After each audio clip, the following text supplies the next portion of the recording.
Hello, everyone, and welcome to Snap Take. This is Glazer of Snap Judgments, the official podcast of Marvel Snap Zone. We've got absolutely incredible decks for you today. The meta has centered around Thanos, which means that we know what we are building for, what we are building to counter, and we have three absolutely incredible, top notch decks, two of which have reached the top 10 in Marvel Snap's meta, one which has an 83% win rate. Legitimately, these decks are sick. We've also got our first custom card challenge. Thank you so much to Drewberry's Discord for helping us out with that. Ways you can enter that. We've got a bundle review, and then we've got weekend mission decks. So let's get started with our asking you to subscribe. Not going to do this for long today. Please hit that sub button, hit that like, hit that comment. We are almost at 8,000. We are less than 100 away. Please help us get there. It's free. It would be huge. We also have a giveaway sheet. Check the description to the video. It's every giveaway that's active in Marvel Snap. Thank you to our friend Banshee, who helps us keep this up to date. Our outline for today, we're beginning with our questions of the day. Then we've got Drew Barry's Berryverse custom New Mutants cards. New Mutants is just the mood I've been in. Then we've got, whoa, my light almost fell, excuse me. Then we've got a deck from our friend Buddii.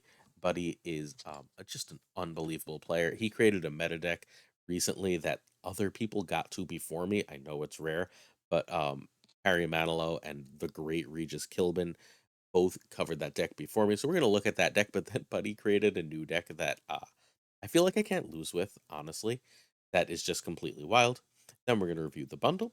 Then we've got a deck from Xunzzz. Xunzzz is the 14-year-old player who was number one on ladder, number two, number one, whatever, on ranked ladder last season. Now number three with a brand new move deck. Then we've got weekend mission decks. We've got two for Scar and two for Hercules. I think the Hercules decks are decent. I've got another great Hercules deck for you on Sunday already lined up. And then we've got a deck from Johnson, the fantastic Johnson, top four player in Conquerors, makes the top of every tournament, one of the best Thanos players in the world. Streamer Johnson, Johnson Snap, has a new deck that you won't believe. It's so weird and so cool. We end with shop and shoutouts, and we talk about the shop. We're going to look at my favorite data mined hip variants from the data mines from.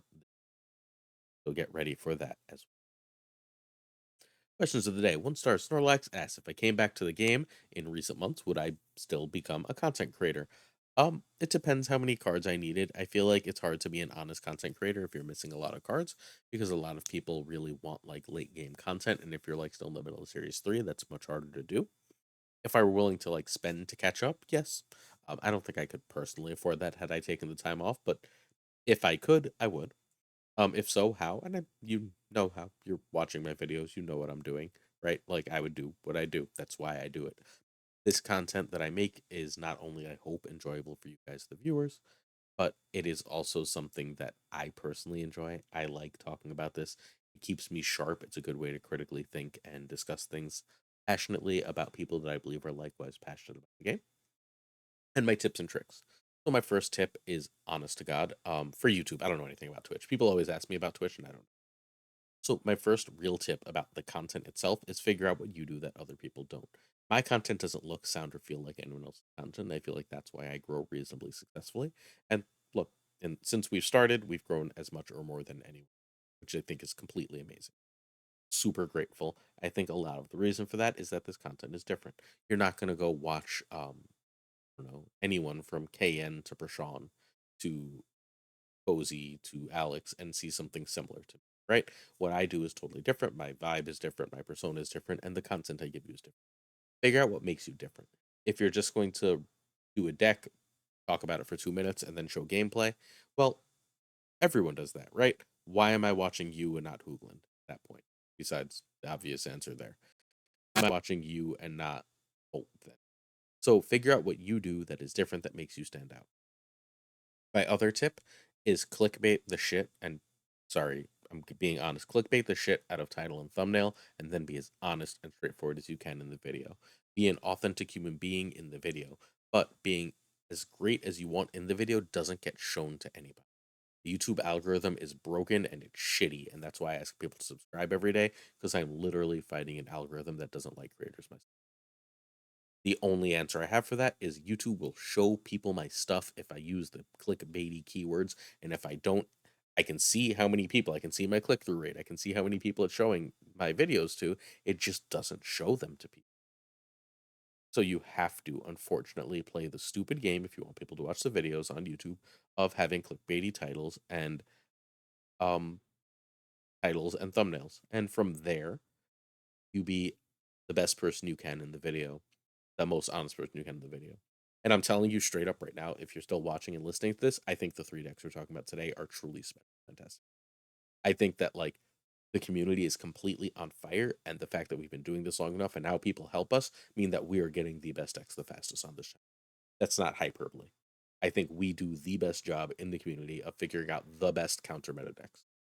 And best is the best at defining the meta, and we're the best at staying ahead of it. I don't think that's an exaggeration. If you think there's someone better, please let me know. I'd love to hear it, and I'd love to work with them and try and improve, and then we can help them improve, and we can make this better. But I think that's what we. Direwolf wants to know what I think about rank protection.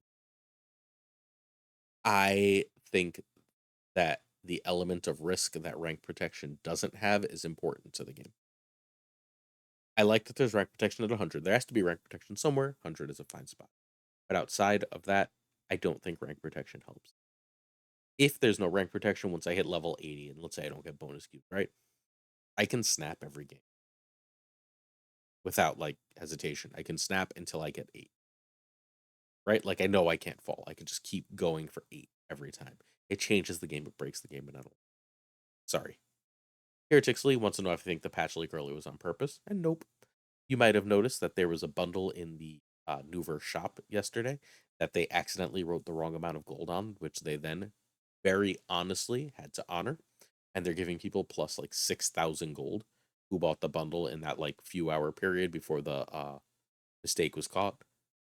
They've released patches early multiple times, usually only a few hours early, but they've released patches early multiple times. Um, I think that there's just a disconnect between however they run their website and that type of service and how they release things on the client. Also, further saying I don't think it was leaked early is the week it did release was when the patch would have been expected to come out based on the schedule that they've had forever. So they probably just had someone schedule that patch because we know that patch was planned well in advance for when they thought it was going to come out, and then they didn't realize that they had to change the date. That's my working assumption. Have your questions read out in tomorrow's video? Just leave one in the comments. Cool. Priority answers come for patrons. If you'd like to check out the Patreon, patreon.com/snapjudgments. The people who are there tell me it's extremely worth it. Hopefully you think so too if you decide to check it out. All right. So this is how this is done. This is from Drewberry's Discord. So we pick a keyword and a theme. I didn't want a keyword. I just wanted a theme here. We will do a keyword soon. I think we're going to try and figure out how to make move work next week. Our theme is New Mutants. I love the New Mutants. They just spoiled Cannonball. I think the new Cannonball is completely freaking terrible. We reviewed that in yesterday's video. It's Stegron with more cost and more power, which is bleh.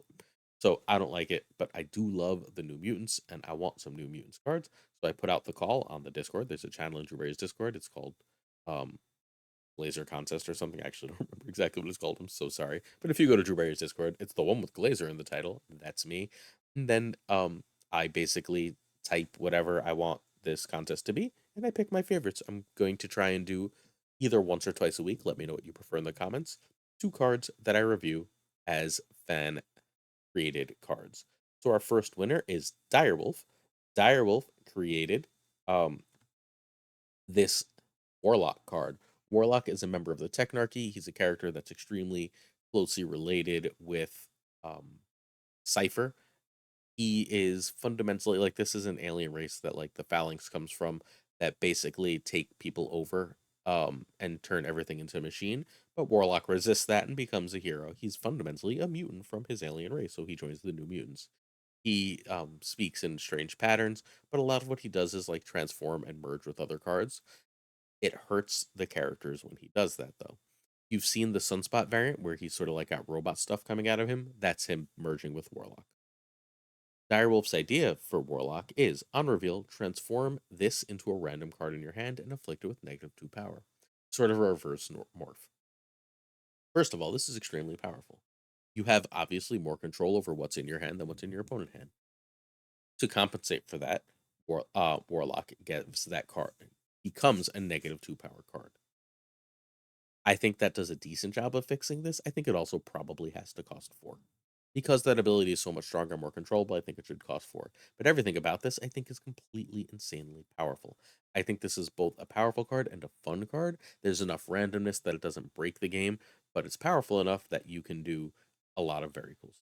So the most obvious synergy here for me is Ravonna Renslayer. If this costs 2, it's kind of silly and just sort of like fixes bad hands. So I think it should probably again cost 4, and then you can pull it down to 3. This is completely silly with goblins. It's just a -2 on goblins that will then go over. That's really, really nice. Um, you can enjoy that.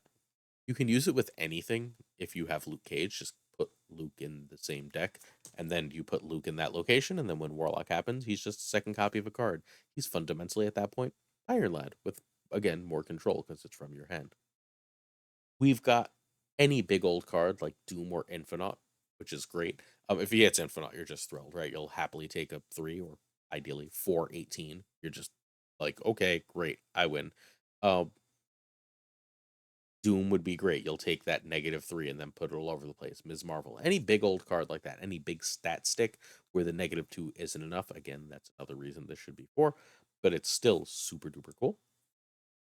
And finally, my favorite like weird combination is if you put this behind Invisible Woman and then you play a Dracula discard deck, you can Modoc, right? And then after you Modoc, all you've got left in hand is Apocalypse, who Dracula will discard, make bigger, Invisible Woman reveals. Warlock will then copy that giant old Apocalypse. I think that's super duper. That is the best way I can think of to get just like one card in hand that you're sure you guarding. And I think that that is almost certainly an absolutely worthwhile thing to.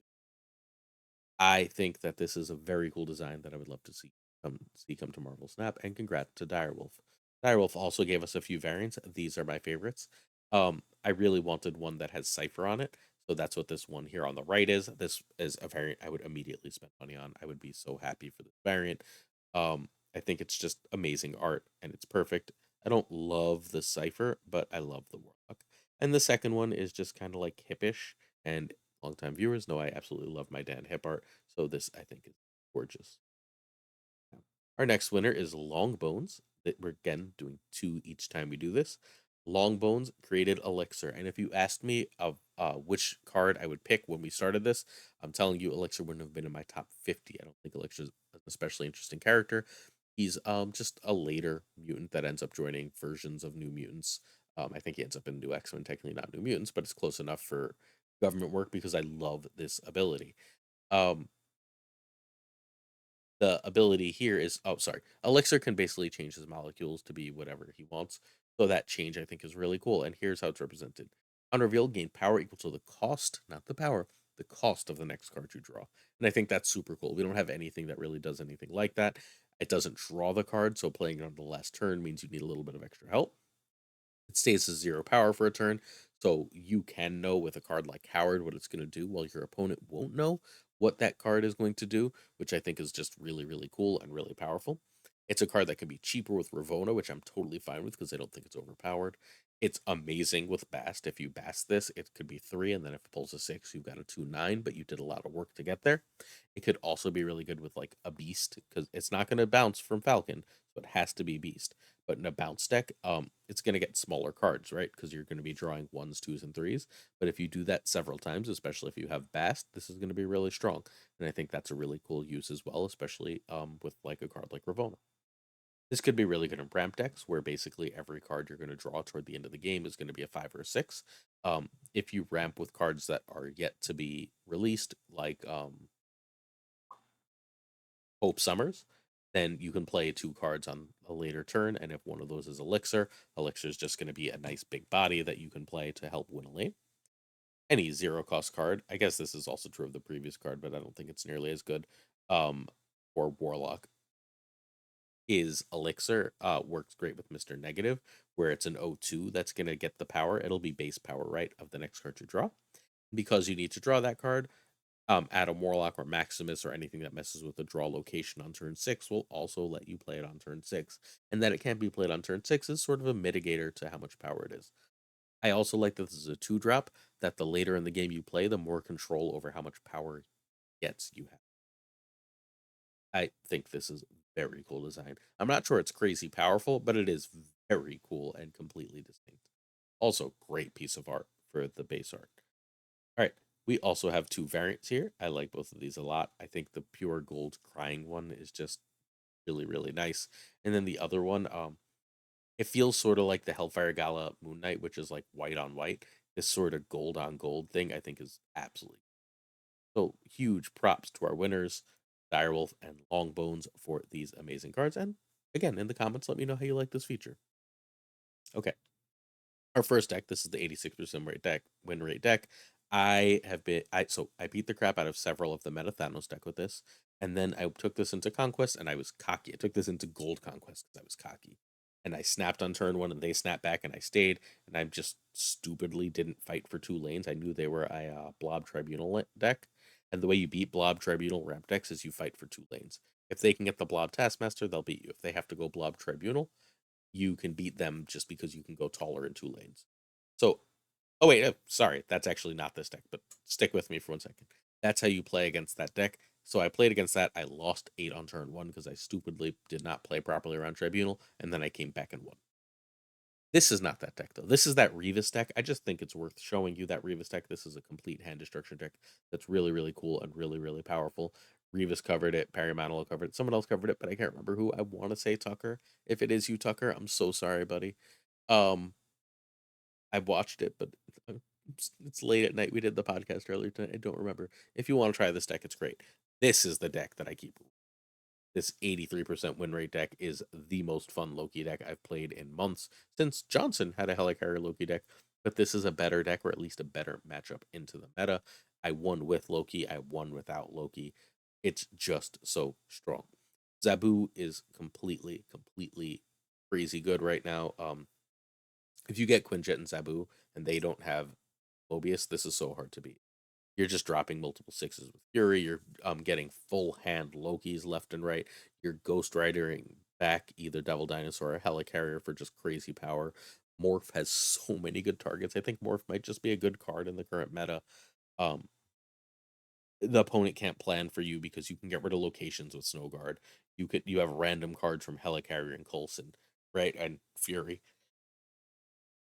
You play their stuff, but cheaper and better because Loki is still one of the best cards in the game. This beats the absolute piss out of Thanos. It's a great deck. Please, please play it. If you can play this well, you're going to win a lot of games this time. Okay, so you have to have Loki for the Loki deck.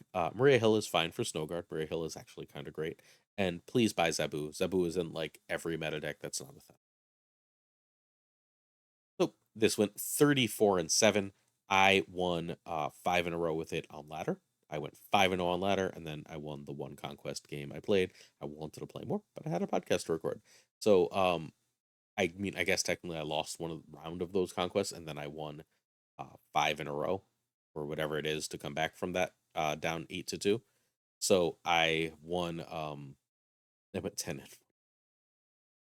which makes it 44-8. As far as I'm aware. That's so stupid. This deck is so stupid. All right, turn 1, Quinjet is like the key over Snowguard. You're happy to play Snowguard, but like Quinjet is like, oh my god, let's go. Because you have so much card generation. Turn 2, Zabu is like the key. Zabu is amazing. It lets you play early Lokis. And Quinjet is just nearly as good, right? Like Quinjet, because once you do Loki or once you do get these generate cards, then Snowguard's fine. Would I play Quinjet and Snowguard over Loki? It depends on my hand. Am I planning on sorry, Quinjet and Snowguard over Zabu? It depends on my hand. If I know I'm gonna like Sif, then I'll just drop Zabu because I know I need the hand space to Sif away the Helicarrier. If I know I'm gonna Sif that Devil Dino, then I would rather go Quinjet and Snowguard, etc., etc. Think it through. Turn 3, Loki. If you have a nice big hand, like if you went Snowguard into Zabu, you can Loki. If you went Quinjet into Zabu, you can just drop Loki. But I'd usually rather Coulson or I'd rather get the Loki on 4 and just get more cards. Because at that point, I know I'm such cheap stuff because of Quinjet. If you have the combo, drop Sif. The combo being largely Helicarrier, but you're not too sad at Devil Dino. And if not, you play Coulson or Morph, and you're just fine just YOLOing a Morph. Like sometimes she just wins you the game now. It's completely silly.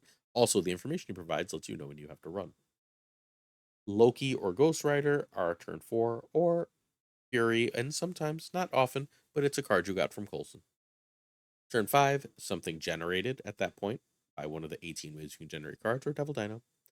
And then finally, turn 6, something else generated. Morph and Ghost Rider is a pretty damn solid turn 6 at this. And you can do that because you will hopefully have Zebu out by then. Cool. This deck is bonkers. I don't know how else to put it. I think it's completely great. Let's do a quick variant talk here. Whenever I have Ghost Rider in the deck, I run the Jacinto Ghost Rider with the nice Hellfire Ghost Rider Quinjet because they are friends. We've got hips, we've got Blade Hip, Zabu Hip, Helicarrier Hip, which I love, Fury Hip, Sif Hip, 5 hips. Olsen Hip is coming soon, that'll be 6, and maybe one day the Devil Dino Hip will actually bother to show up for me. I love this morph. This is Exiles Era morph, big fan. Spotlight Snowguard. For now, I'm perfectly happy with my Noir Coulson, and then the Loki they gave us in the season pass that I love. This deck is once again fantastic. Bundle review time. Artist showcase for Ink Pulp is 4,200 gold. You get 4,000 collector's tokens for it. You get some decently cool variants, but what you really get is 4,000 collector's tokens. Invisible Woman is no longer super playable given the Alliath change, although Alliath might be cycling out of the meta enough that she can come back. While Mojo's not a good card. I like Mojo, but it's so you're not really probably buying these for the variants unless you're Quinny. And Quinny loves some Invisible Woman, so fine. But like most people aren't going to. What you're buying this for, and hey, if you have 4,200 gold, you should buy this. This is the best collector's tokens to gold value they've ever given us, according to Carolus. This is at like a 0.95 value according to Savage Yeti. Savage Yeti does amazing bundle reviews. Carolus does all the Marvel Snap Zone bundle reviews. This is among the best gold bundles they've ever given us as far as just straight up getting collected. I'm assuming if you were reasonably late in your collection, these collector's tokens would have value. They get you almost to a Series 5 card, and they get you all the way to a Series 4 card. So if you want Mick, for example, or one of the cards that just series dropped, like Hitmonkey, this is an excellent buy. It's also worth noting that if you buy the bundle, as long as you have at least 200 gold, right? As long as you buy the bundle that is currently in the shop, the Doctor Doom bundle, you can then buy that and use that gold to buy this, which is just a great deal. You also have that 200 gold, by the way, in the Conquest shop. So if you just go play some Conquest, you can get that 200 gold as long as you're willing to do that. So this is about as good a deal as we get right now. I am personally not buying this, just for the record. I like to let you know what I'm doing. I am perfectly happy to whale out, but I also have 74,000 collector's tokens. So having 4,000 more doesn't like it's an actual relevant thing for me to do. Point. But this is still really great value for almost everyone who plays the game, especially if you're later in collection and trying to get those last few cards. Cool. Next up, we have Xunzz's deck. This is the number 3 deck. I typed number 1 by accident. Sorry. He's got a 75% win rate with this. Again, the kid is 14. He's a prodigy at this game. There's no other way to put it. This is he calls it a move deck. I think that's sort of a misnomer. It's got a move package. It's like combining a move package with a Nihilus package, and I think that's really really cool. I mean, I guess it has a lot, right? But it's mostly just sort of doing good things. It's saying I can mess you up enough with like our Juggernauts, our Kingpins. Juggernaut's incredible right now. Lambie's running Juggernaut too, so strongly consider Juggernaut. Players that are running cards like Blob, Juggernaut like ruins Blob's life. It pops Blob into a lane that ideally, like if one lane is locked or one lane is otherwise occupied, um, it wins you a lane for cheap and lets you. So Juggernaut's great right now. But you've also got the like I took up your space so I can win that way. And if you've won a lane because you played, for example, a void and a hood and gave it to them, and they played a couple cards there, and then you've won that lane, then great, your Juggernaut's gonna pop that blob into a lane, a different lane, and then you easily win the lane Juggernaut one, right? Um Again, even with the nerf, Sentry is 10. And if you play a Nihilus, you're getting 16 with that Sentry's power. So that's a 26 power turn 4 into turn 5. That's amazing. You've also got Ms. Marvel for a 4/14. There's just a lot of power here. If they don't run care, you can Shang a face off. And Kingpin just gives you a little bit extra. Just a little bit extra. It's a little bit extra way to win. Kingpin is not important here. Quake, however, is. Quake is one of the best cards in the game right now, and Quake absolutely steals cubes. There are stories all over the internet right now about Quake stealing cubes. I personally have had several already. I love Quake. I'm so happy. All right, you need Zabu, Ms. Marvel, and Annihilus. I'm really sorry. You can try without Ms. Marvel. She's more of a good stuff card than a key card here. I'm not sure what you'd replace is the problem. She would be Iron Lad, except Iron Lad does not like hitting Sentry. So, I mean, you could run you can always try Super Scroll or Enchantress. I think those are kind of it though. So I think you kind of need Ms. Marvel. But if you really want to try those cards, feel free. You do need Zabu and Annihilus though. Jeff can be Silk or Nightcrawler. Just fine. Jeff is great, but Silk and Nightcrawler are perfectly fine here too. Cool. So this kid is a genius, number 3 rank in the world, again, after being either number 1 or number 2 last season, based on weirdness that was discussed in a video last week. Turn 1 is Hood. Turn 2 is Zabu, sorry. Is better than Kingpin, which is more or less equal to Jeff. Don't play Quake. I mean, you can if you absolutely have to, but I really prefer you don't play Quake at this point. Turn 3 is Zabu is again the key card over Polaris over Kingpin, which is again equal to Jeff. If you played Kingpin, you can always just you can always go Kingpin to Polaris, pull one of their early plays into Kingpin, help clog a lane, and lose them some power. Turn 4, Sentry, if you have a Nihilus in hand. If not, I like Ms. Marvel better, but I'll play Sentry over 2/2s usually, and 2/2s are fine, especially if one is Zabu. Zabu is important for the last turn of the game. Turn 5 is usually an Nihilus if you have it, and then turn 6 is a 4 plus Quake. Um, Generally, that would be Ms. Marvel, or Juggernaut, or Quake, Juggernaut, and a Demon. Or you can just drop Magneto. Sometimes Magneto's going to win you a game too. It's a very powerful deck, and it's very hard to play around. It's winning a lot of games right now. I keep getting messages. Xunzzz is onto something. No shit, Xunzzz is fantastic. Quick variant talk here. I decided to go with Baby for Shang-Chi because we also have Baby Juggernaut, so that the babies can hang out together. We've got Jeff as a hip, Sabu as a hip, Ms. Marvel as a hip, Annihilus as a hip, and Maggie hip. So 5 hips here. We've got the Rion Polaris that was released and it's gorgeous. I believe the Sentry is a Jacinto, but I could be wrong. It's a nice one. It's the merged one. This is my favorite Quake. I think it's awesome. It reminds me of the Quake comic. I've got 2 amazing Kingpins. I decided that he needs to drink and chill for this one. And then we've got, as usual, Noir. Cool. Let's go to weekend mission decks. We've got 2 Scar decks and 2 Hercules decks. Scar has officially proven to be a meta card. Let's quickly tell you how I feel about Hercules before we go forward. Hercules is good. Straight up. Everyone's gonna tell you Hercules is bad. He's unplayable. He's not. Um, he's good. He's not great. He's not broken. He's a good card in the decks he's made for. Problem is the decks he's made for are tier 3. Cool. He's good in straight move and he's great in Phoenix Force. We're gonna cover that Phoenix Force deck with her for Hercules, I think, on Sunday. You don't have to buy this card though. It's like not necessary unless you love Phoenix Force decks. If you love Phoenix Force decks, I love Phoenix Force decks. Hercules is. I'm convinced they're gonna buff him, but don't buy him based on that because look, I don't have any insight into that. It's just my gut feeling. Cool. I like Hercules more than almost everyone. I think he is a good card. Scar, by the way, is great. He's in absolutely meta decks. He's in probably the 2 best decks in Marvel Snap right. I told you he was going to be great. He's hit monkey level great, like early hit monkey level great. He's Nebula level great. Just because he's not Loki or Ms. Marvel or Elsa does not mean he's not. He is a great card. Even getting a 4/11 is top line Marvel Snap stats that wins you games. The first deck, this is the Torikun Thanos that both Lambie and Cam have been talking about. It runs Scar. Spoiler, it runs Scar largely because Lockjaw can occasionally spit out something humongous, and then you just have a 4/11, and 4/11s are great. You can also drop a Devil Dino on 5. You can also wave on 3.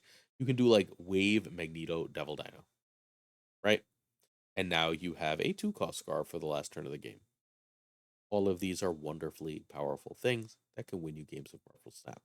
Scar is excellent. If you get that turn 4, whether through an early Devil Dino or an early um, Magneto, feel free to drop Scar on turn 5. A 6/11 is great, and then turn 6 Blob. If you have Kyra out from earlier, you just like win. This deck is stupid. It's probably the best deck in the game. We'll Meta Monday this, I think, on Monday, assuming nothing. Meta Monday, by the way, is where we talk about both the deck and how to beat them. So that's probably going to come Monday. But right now, this is the best card deck. Do you need Kara for this? She really, really helps. You need her? No. But she really, really helps because Scar, Magneto, Blob is enough big stuff to protect that is worth it. 100% necessary? No. Again, you can usually play around it, but it's harder. Run armor if you don't have her. You do really want Scar for that. Scar basically gives you a second humongous thing to play on 5 along with. The other deck is She Not Scar. This deck didn't work at first, and then people just put Shocker back in. And now, guess what? It works. It unfortunately cut Nebula, which is sad because Nebula is great. But basically, it is your standard high Evo in She Not deck. Except now it's got Scar, because why the hell not? Once in a while, Scar gets it with Shocker, She Hulk gets it with Shocker. If you can get She Hulk out early, which isn't like an unheard of thing, getting that Scar down to 4 or 3 in that case is really. Sometimes you don't need to leech. You can do something I don't know. Like you can do whatever the hell to get Scar out early. You get the +5 location, you get the Monster Island, whatever, Scar comes out early. Sometimes you'll end up like with She-Hulk and Scar as your last turn play, which is again totally fine. Leaves you plenty extra energy for like your Sunspot, Misty, Cyclops. Sometimes excuse me, if you get one of those locations, you can pass turn 5 and go She-Hulk and Scar on turn 6 if one of the locations has helped. You can sorry, I'm out of breath for literally no reason. I'm just old. You just get lucky 1,000 different ways with Scar and can win games. And if you shocker anything, Scar is even better. Cool. Just enjoy how powerful this deck is and how good Scar is. Do you need Kyra? Cosmo and Armor are fine. The standard operating procedure. Cool. There is, sorry, the play line I was trying to get to, and I'm just getting sleepy. I'm really sorry about that. It's been a very is you can go turn 3 pass, turn 4 She-Hulk, turn 5 Scar, turn 6 Hulk. That's strong. Enjoy yourself. Win games of Snap. All right, our Hercules deck, the first deck I want to talk about today, is Hercules by Night. This is a bounce werewolf list. It basically says I can make myself a big Human Torch, and when I can't make a big Human Torch, I can usually make myself a pretty big Vulture. If you can do that while you're bouncing around a werewolf, it's great. Human Torch or Vulture with Hercules is completely stupid. A 3/13 for Human Torch Vulture. Sorry, for Hercules Vulture is great. You want to move Human Torch twice, right? So if you move Human Torch twice, he's a 1/8. Then if you get the second Hercules trigger, he's a 1/32. You just win, right? Like there's nothing they can do, especially if you've got a werewolf jumping around becoming a 4. Like this deck is phenomenal. Like it's really, really good and really, really fun. Not the most consistent thing in the world, but like if you would like to see big numbers and go brrr and have a lot of fun while playing it, this is awesome. It's also got a reasonably high win rate, like 57 at infinite and above. This is the other Hercules move. This is the kind I haven't played, but everyone keeps telling me it's super fun. It's the I slap your cards around thing that runs Kingpin. Um, the Xunzzz deck is better. Hercules is fine here too, though. Makes Miles cheap relatively often, or helps make Miles cheap relatively often. Pushes things around, helps give Craven extra buffs because like you can stick Hercules on Craven and then you can move cards there every turn. Cards like Silk can just keep getting that buff. You can Flyer something over and then Hercules will punch that back away. Um, Spider-Man, yada yada yada. You get the idea at this point. Yes, this is a very cool card in this deck. It makes you a huge Craven that can win a lane, and then your job is to figure out another lane with all these other powerful cards. In freaking joy. It's so good. Um Hercules has this weird synergy with Nebula where like if they're trying to like play things on Nebula, and oop, I don't know why I clicked that. Sorry, ignore that. If they're trying to play things on Nebula and move off there, like Hercules will shove things potentially back into that lane and fill it up, which is really really nice. You can also use like Polaris and Spider Man to mess that up and make yourself a nice big Nebula. It's a very cool, very powerful deck. I personally am a fan.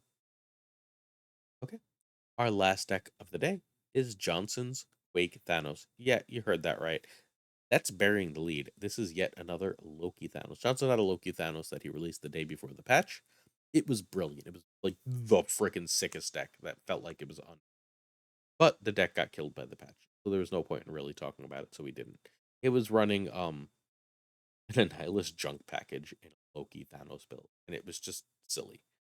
So you know what else is silly? This deck. Johnson rode this to number 9 in the world. Um, Turns out Time Stone to Loki is really good. You have a lot of cards in hand.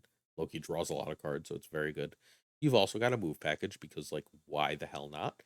You've got Silk, Jeff, and Craven, and Vision. Like, why not have a move package? It's good stats. It's a good way to get ahead and stay ahead and win.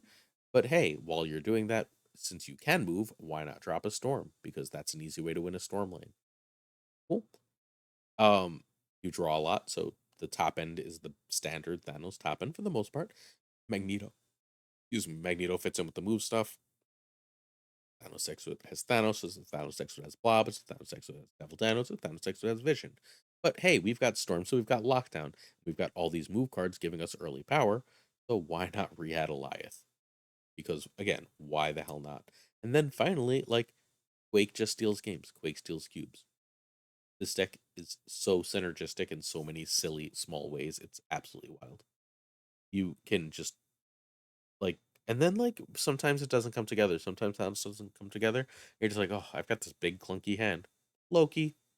Oh, look, I've got your hand, but better. Let's go.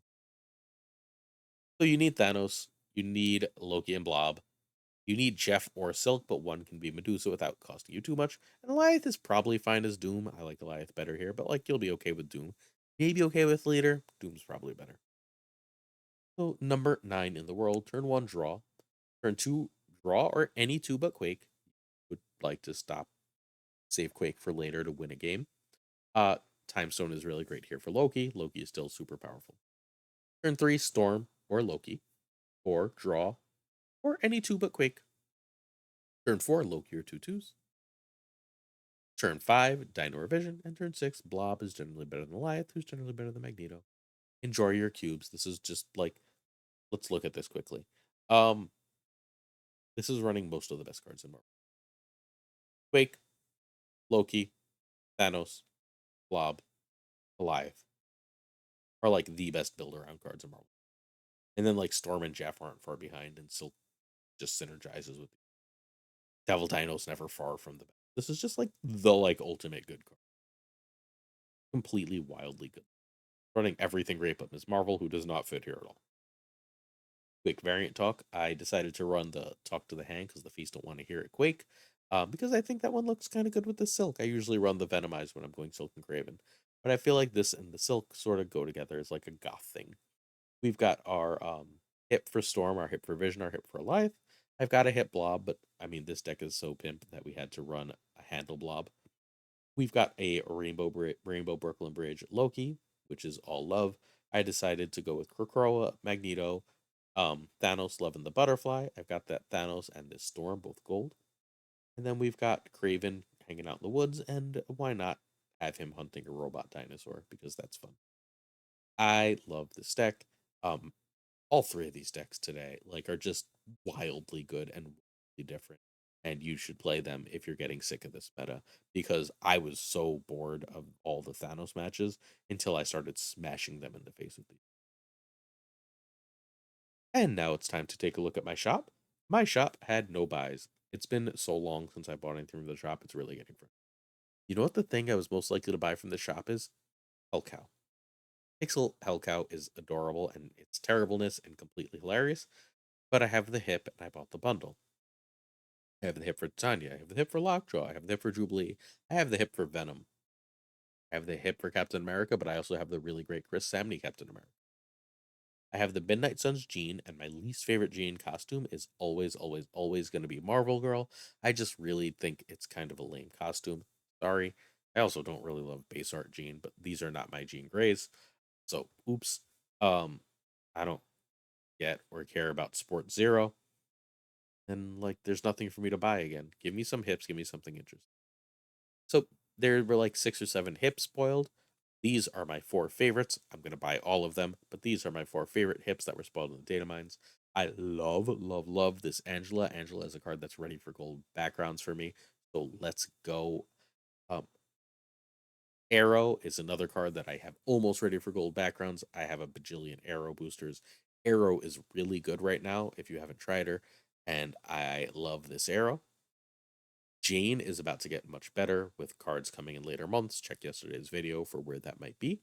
But Jane is about to get significantly better. I have a Jane variant. Again, I have a variant for all these cards, but this Jane is so good.